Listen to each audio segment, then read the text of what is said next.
This is not a podcast about being broken, although you may have been. This is a podcast about strength for women who find themselves in difficult relationships, including that sometimes difficult one with yourself. We'll look at your relationship through a lens of psychology, faith, and a little dash of my own kind of feminism. We're not fixing them, we're fixing you, and that changes everything. Welcome to Stronger in the Difficult Places. Save yourself, heal your relationships. Listen in. Welcome to Stronger in the Difficult Places. I'm your host, Dr. Zoe, and I'm so glad that you're here today.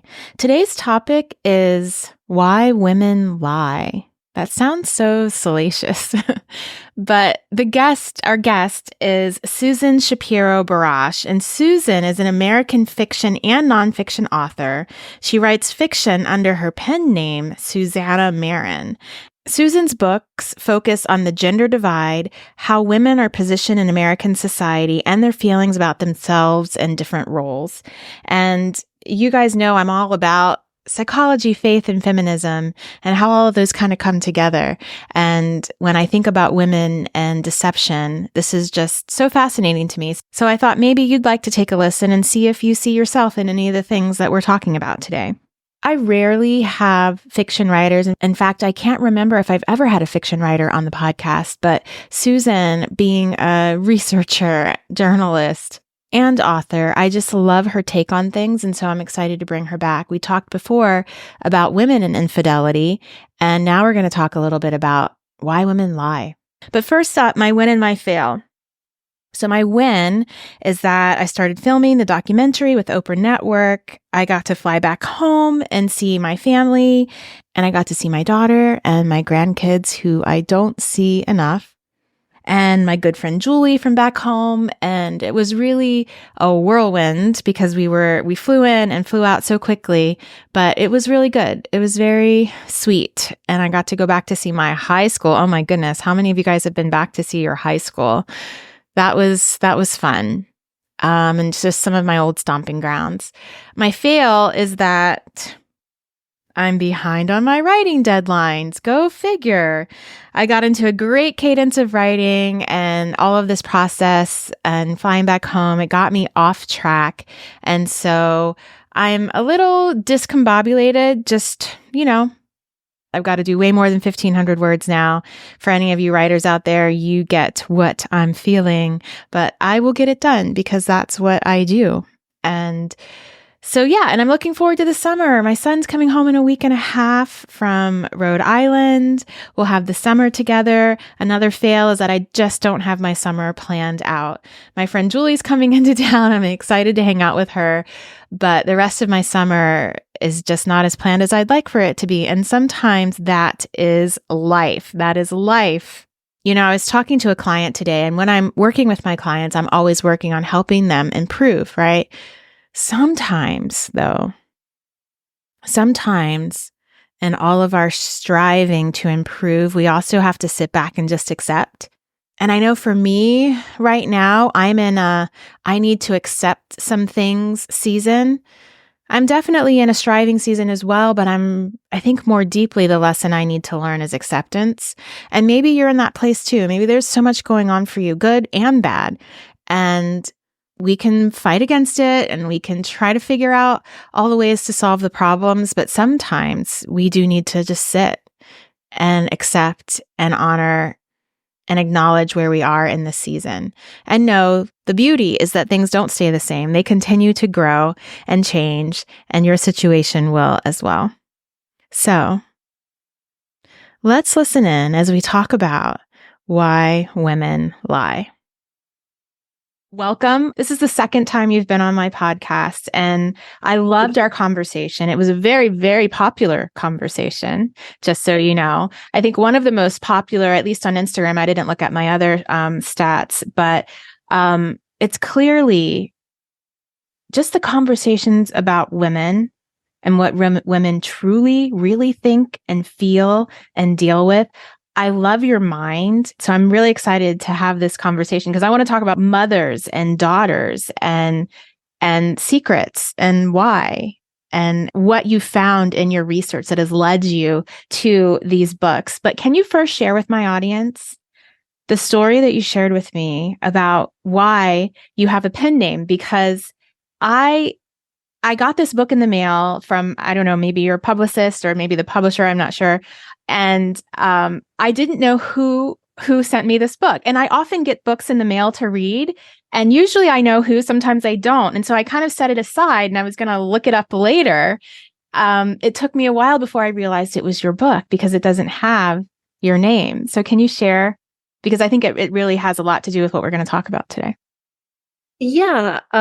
This name, Susanna Marin, which I think is very pretty. And It is pretty. Yeah, thank you. Better than my Susan Barash. So this began when I was 19 years old. Mm-hmm. My parents came to visit me at college.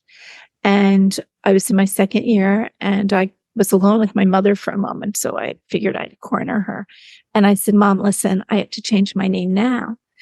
And I know that I'll be a writer and I'm doing well here in the writing department, which was, pretty significant. It was a very wonderful college experience. So anyway, she said to me, well, you can't, because I thought long and hard about that name, Susan Rona Shapiro. And I doubted that because really Susan Rona. And then she said to me, and one day you'll have children, which had not occurred to me, Zoe, until that moment. I mean, it's all of my sophomore year. I've just turned 19. She said, one day you'll have children and it will be your prerogative to give them their names and you'll understand. And I remember saying to myself, if I have children, I have 3, I will give them great names and they can do whatever they want with them. Yeah. I knew, but that's the whole thing, each generation, the pendulum shifts. Yeah. So I said to her, well, let me just tell you, I want to take the A from Rona and, change the spelling, make it Susanna, and take her mother's maiden name. And she said, I'm so sorry. This is the name I gave you. So as a pleaser and a good girl, and then decades later, when after 13 nonfiction books, investigating in a journalistic way, nonfiction, how women really feel as wives and mothers and sisters and colleagues and foes and friends and why women lie and keep secrets, a study I did, I was ready to go back to fiction. And I earned a graduate degree in fiction writing. But I'd also been a journalist in college and blah, blah. And my agent went out with the book and St. Martin's, my longtime publisher, said, would you want a pen name? And my agent said to me, Susan, why would you do that? You've established yourself. You're so respected. And I said, no, I want it. I've had it all these years. She said, no, they'll give you the name because they want it to be very, very melodic. Mm-hmm. Can I just tell you? We were on the phone, which no one seems to do much these days for this call, no texting or emailing. And I said, I want Susanna Marin. And she said, I'll call you back. She called me back. She said, done. And I finally got my name. Yay. But they did change the spelling. So Susanna seems almost Southern and Marin has a different spelling, but it is the name I dreamed of. That's beautiful. And it makes me think, every time I look at it, well, almost every time, Zoe, I say to myself, if only we really listen to ourselves. Because, I say, if only women could really hear what's so important to them and own it. Because if I didn't do it at 19, okay, that is a little young, but possibly by the time my nonfiction was going out, that I said, listen, this is the name I want. I don't want my father's name. I don't want my husband's name. I want this name. They didn't. And I think that that's the takeaway because it took so long to get there. I'm so glad that you did. I'm so glad that you got there. What have you found in your research about why women don't, why it takes so long, why women hold on to things that don't serve us just to please others, right? Why have you found that is? I think that we're so compromising by nature, but the nature really seems to come from the nurture in this instance. Nurture meaning societal messaging. We have to pick and choose our battles always. I've Mm-hmm. interviewed, thousands of women in the aggregate to speak about how they truly feel versus what they do and what they measure as not significant enough to have a battle over or to make waves, and what is worth fighting for. And I think that it's just so deeply ingrained in us. I hope that it's changing. But interestingly, in this novel, the one who is diciest, trickiest, and certainly we'll talk about a moral core, is Lucinda, the mother of Maribel and her two young sisters.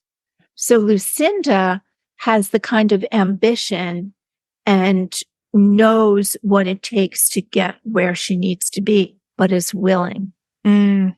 won't compromise. Does it make her a wonderful person? Well, I want people to read and decide.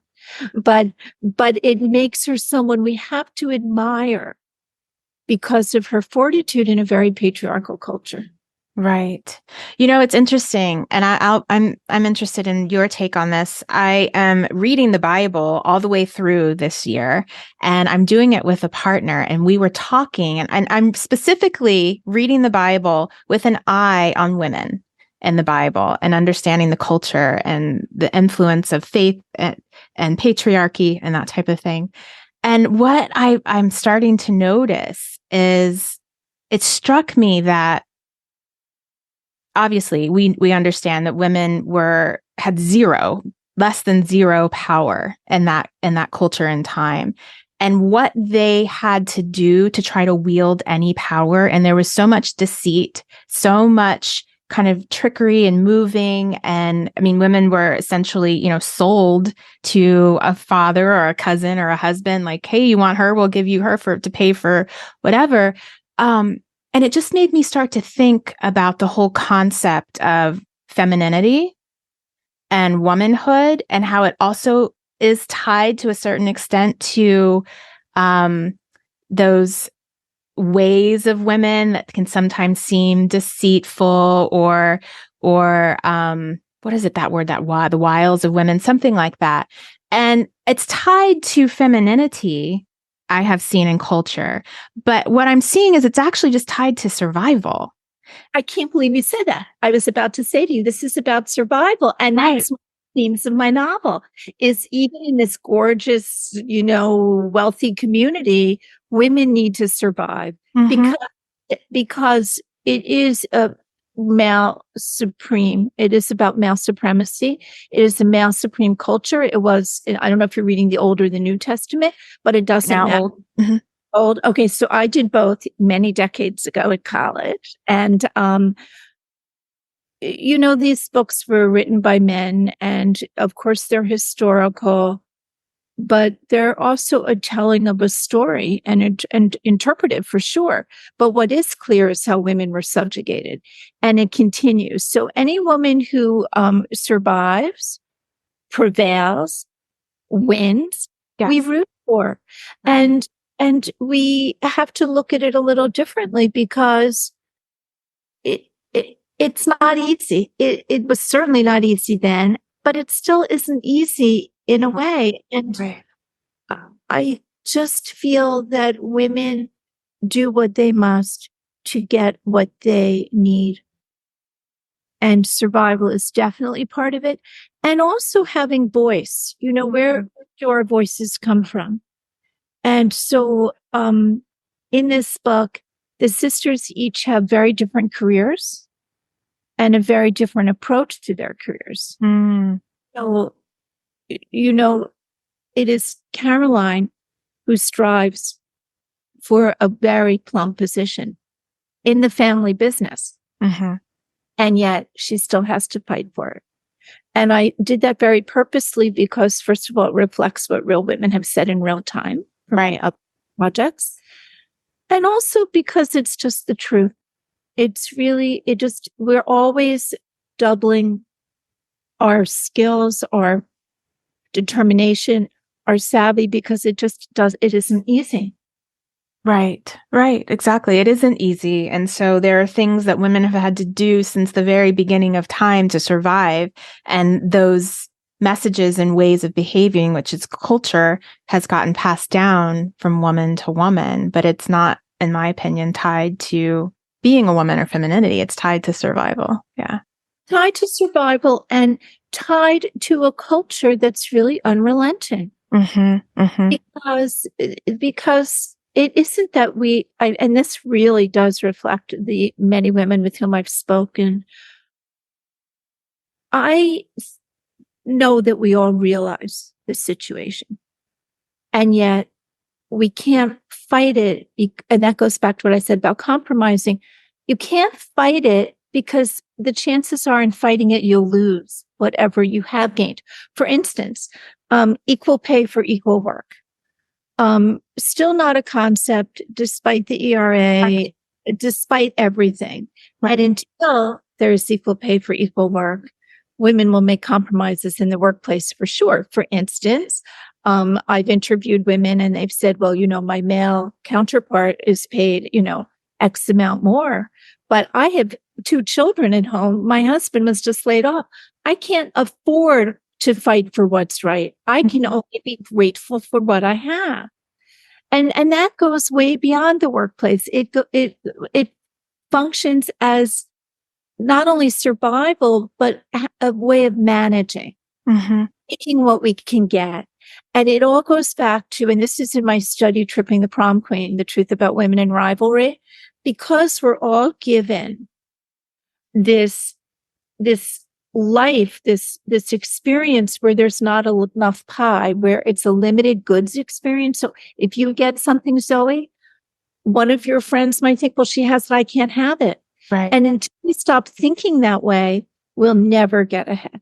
And actually in this book, and I don't want to give it, and I don't want to do any spoilers here, but I will say that this is the suspense story where within the first 15 pages, Maribel's handsome, young, dashing, popular Palm Beach husband unexpectedly dies. And Maribel is now a widow in Palm Beach. But when Samuel dies, all the lies and truths come to the surface. And everyone was involved with Samuel in some way. Caroline, the middle sister's husband, worked with him at the family business, Barrow's, which is a chain of convenience stores. And Caroline, keeps wondering what her husband knew. And then Lucinda, the mother, this very tricky mother, has her own anger toward Samuel. And suddenly we understand. And then Maribel, and this goes kind of to what we talked about the first time that we met. Maribel starts to ask herself, they have no kids. Her other sisters have little children. Who am I to have been married to this man as the reality comes to the surface? Was he? So do we really know with whom we're partnered? Yes, right. And then, of course, another one of my favorite themes, which I did a whole study on called Reclaiming Ourselves, How Women Dispel a Legacy of Bad Choices. And in that book, I really looked at how we often sleepwalk through life. Yes. And how an inciting incident wakes us up, meaning an incredibly sad inciting incident such as Samuel's death or the accident, or a really incredibly joyous and unexpected then. But either way, for many of us, all ages, in all different, periods, stages of our life, we're sleepwalking in order to survive. So all the women in this book, when Samuel dies, they all wake up. And then, of course, how did Samuel die? Why did Samuel die? And who was he? So I wanted to look at all those layers of, again, how women are. Wow. I love that. And I love that quote. I'm going to use it, share it, because I've certainly found it in my life, and I see it so much in my clients' life, that concept that we sleepwalk. I think women especially sleepwalk through sometimes, like you said, your whole life, and sometimes through seasons. And something happens and they wake up. And usually I'm getting them during that wake up time, which is usually a very uncomfortable time, right? Painful. In that study, and that came out a long time ago. In that study, the women actually said, many of them, that it was less painful to sleepwalk than to face what their reality was or what the challenges were. On the other hand, women are also acrobats and acrobatic. And in this novel, we'll see what each sister does in order to get through once these lies and secrets are out. Right. And we sleepwalk because it's easier. Because in the present, it's always easier to sleepwalk. And that's what I talk with my clients about. But what you're doing is you're jeopardizing the future. And so if you can allow yourself to be uncomfortable and not sleepwalk in the present so that you can actually give yourself some beautiful gifts for the future, then that is the best thing that you can do for yourself. Even though in the present, it's always better. It always seems better, feels better to sleepwalk.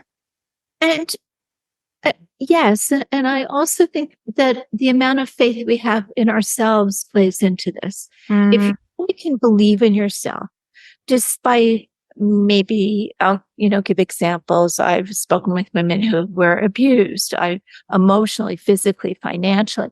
I've spoken with women who were really told untruths about their family, their children, it's, what's really, I've spoken with women where like this is such a sad situation where like a child is going through a hard time and they're not really getting the information they need, even from the school or from other mothers. So, if we really have faith in ourselves, we can do a lot more. Oh my God.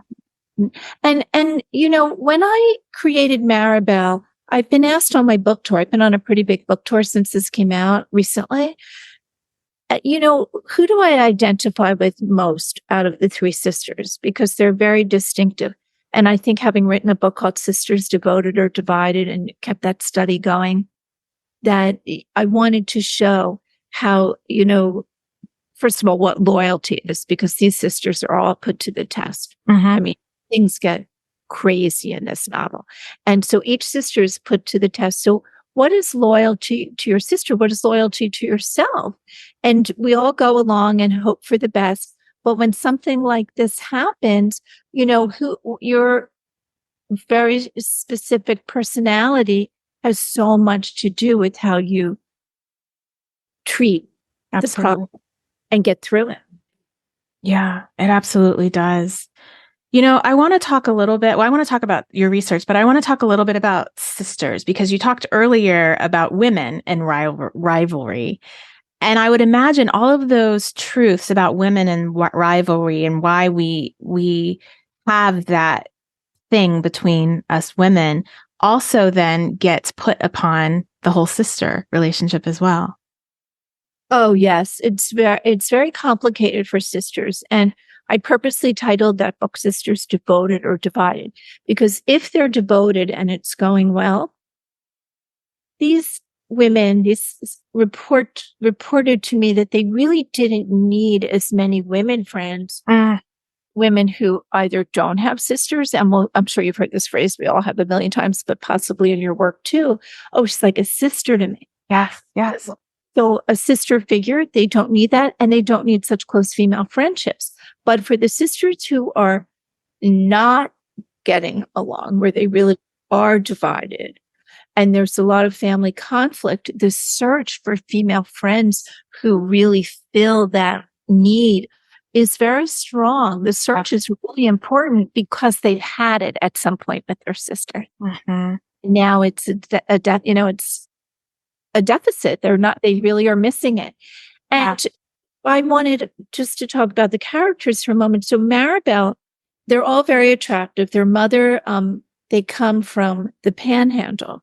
So they come from a place where everything was, less luxurious and Mhm. designer labeled. And so, but Lucinda, as a very young woman, she gave birth to Maribel. She was only 19.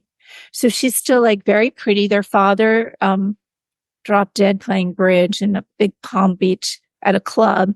And so she's really in charge. And I wanted to be only sisters and their mother. I wanted a very matriarchal environment. Yeah. To see how the power played out. But Maribel, when I'm asked, who do you identify with?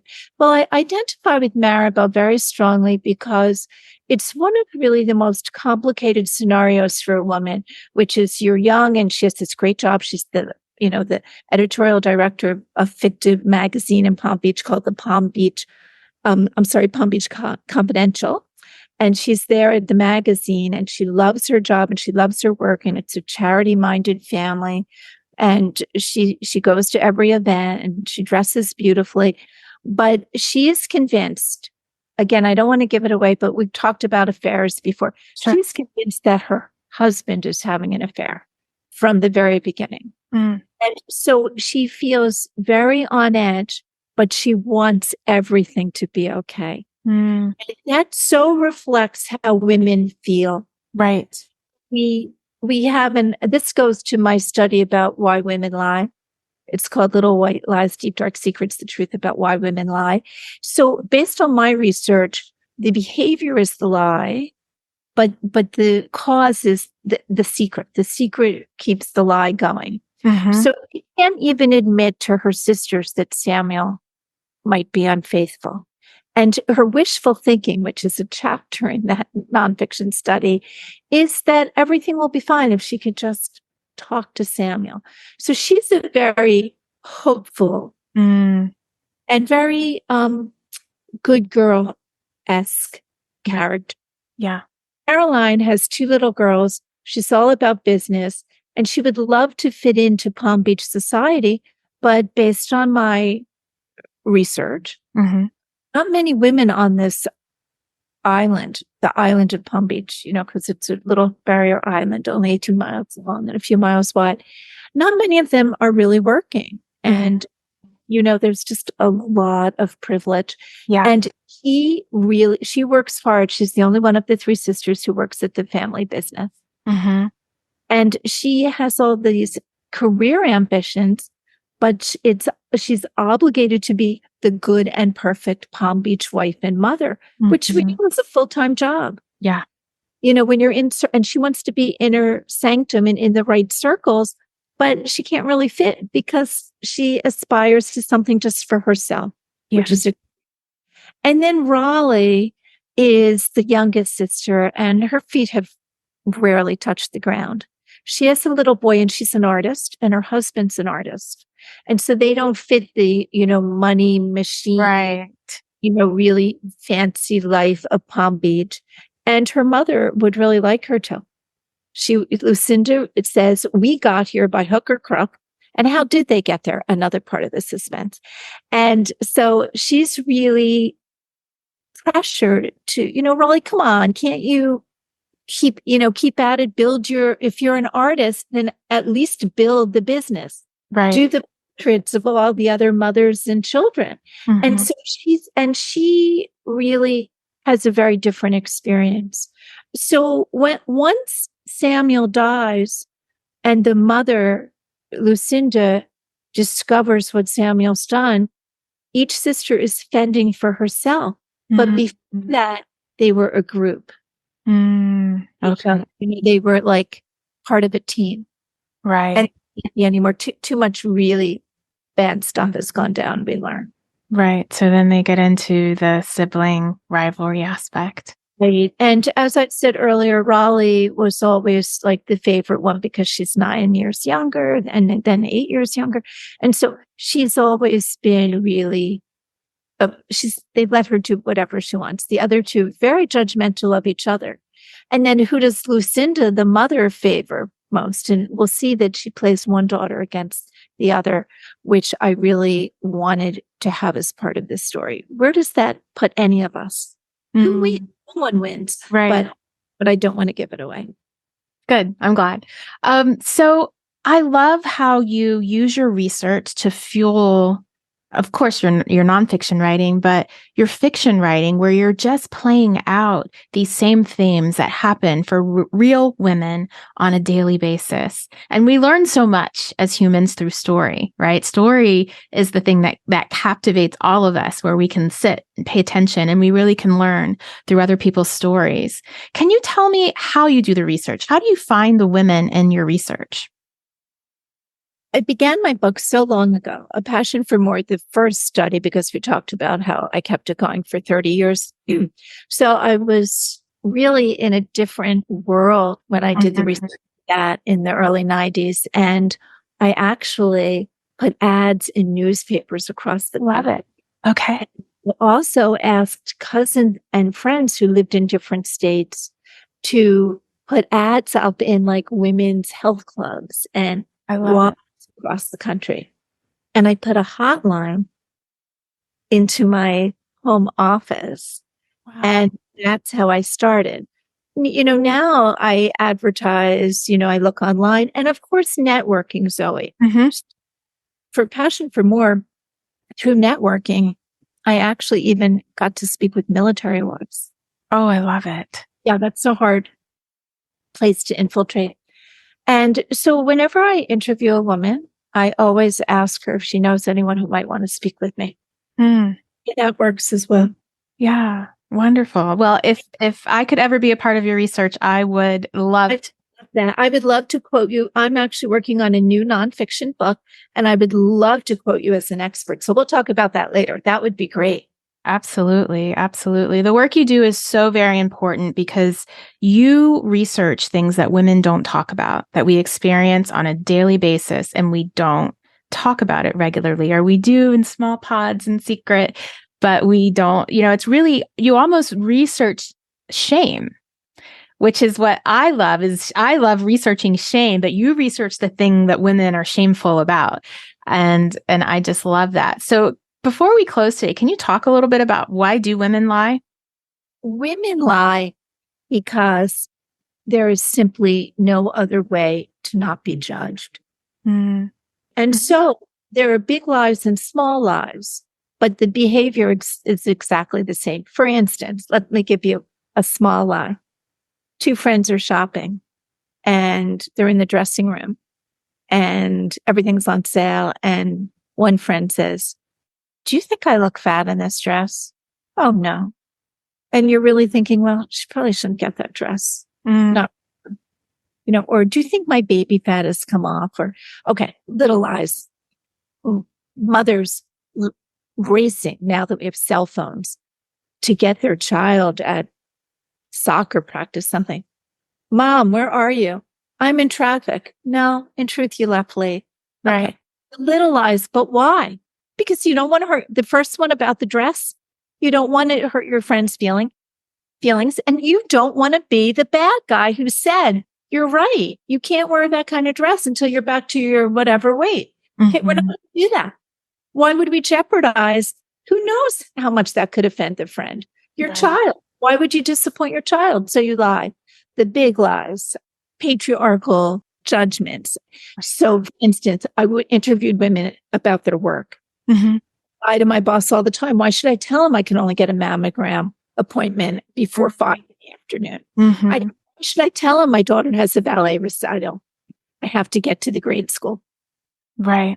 Instead, they will say something that they think will not make the boss, a male boss, judge, and sometimes a female boss. So that's lie again so that you don't stir anything up, don't get judged. And then lies about family all the time. How do you feel about your sister-in-law? "Oh, she's great." Why would you upset your husband? Or then women who have dared to say the truth about their mothers-in-law. I did a whole study on mothers-in-law, daughters-in-law. Doesn't work, And then should I be honest about it? So why jeopardize? Why position yourself in a place that could only make it hard for you?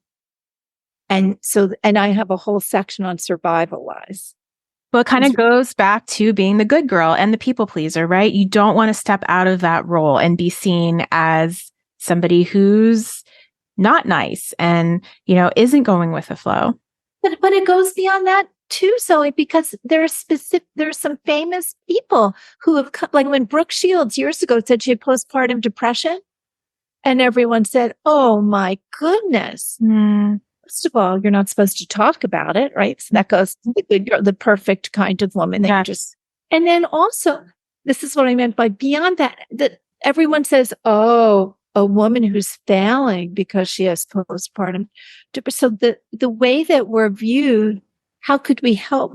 But right. So these lies, I also have a section in the book on designated lies where women going back to the workplace. They've been out of the workplace for 8 years because they were taking care of their children. Well, the second one just started kindergarten. Right. Time to back your resume empty for years.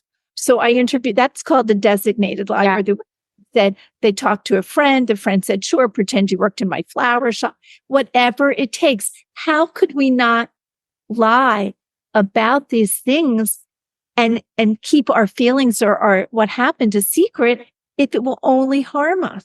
And so that's why. That takes place in this book. Right. No. And secrets and deception that we need in order to not suffer more. Wow, that just hit me because nobody puts on their resume, took off 8 years to raise my children, right? We all have to figure out, how do I account for those 8 years? Because there's some kind of shame in motherhood. Shame and tremendous amount of just acting like of course she was away. Look, not saying good for her, she's coming back, but saying, of course she had to take time off without it being like acknowledged and honored. Right. Dismissed, not just shame, but dismissive. That this happens too. And I think you're right. So much shame around it. Wow. Do I have worth? I wasn't out in the world. And what about the men? No one says, well, maybe some men now, but a minority, I think probably, although I don't know the stats, as stay-at-home dads getting back into the workplace. And, after the downturn of 2008, there were some articles that came out saying that women were going back to the workplace at a better clip. Why?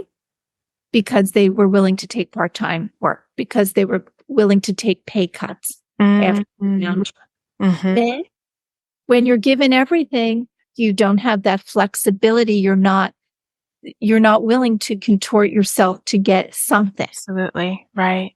You think you should have it all, but women have never been treated that way from the Bible till today. And so we do what we can to make it work and much more layered and interesting. Just saying. Yes. Well, I definitely agree. Susan, it is always a joy to talk with you about all things womanhood and our culture. Thank you so much for your nonfiction. Thank you so much for this fiction book and for your fiction writing that does the same very thing.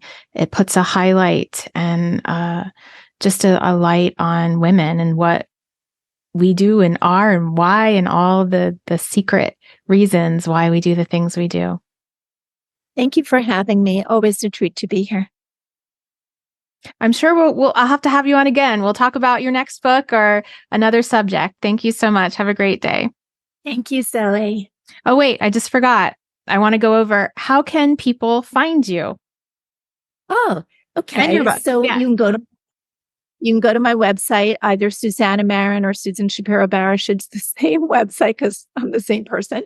And the Maribel Shadow is on Amazon and BarnesandNoble.com and should be in all the bookstores. Excellent. Getting good reviews, and all of that will be in the show notes. Thank you so much. Thank you. Thank you for listening to Stronger in the Difficult Places. New episodes go up on Tuesdays. Subscribe to my email list so that you can get some encouragement from me. Have a strong week.